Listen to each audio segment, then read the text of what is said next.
Hello everyone, good morning. কেমন আছো তোমরা সবাই? আর আমি সকাল হতেই একদম বেরিয়ে পড়েছি অফিস যাওয়ার জন্য। যাচ্ছি জিজুর বাইকে। সকালে তো চলে গেলাম অফিসে, তারপর দুপুর থেকে তো আর এক লেভেলের একদম বৃষ্টি হচ্ছে। দেখো শুধু চারিদিকে পুরো জল থই থই করছে সব জায়গায়।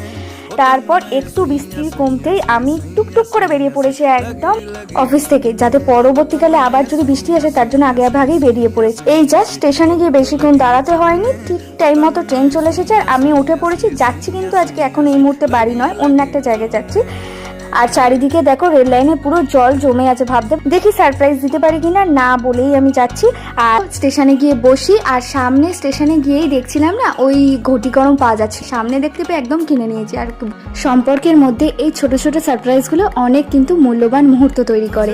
যদিও ব্যাড লাক, আমি কখনো সারপ্রাইজ দিতে পারি না, কারণ ফোন করলেই না আমি বুঝতে পেরে যাই কোথায় আমি আছি না আছি। এবারেও তাই হয়েছে সেম, তাই আর তোমাদের সাথে শেয়ার করতে পারলাম না। নতুন ব্লগে আবার দেখাবে। Tata, bye bye.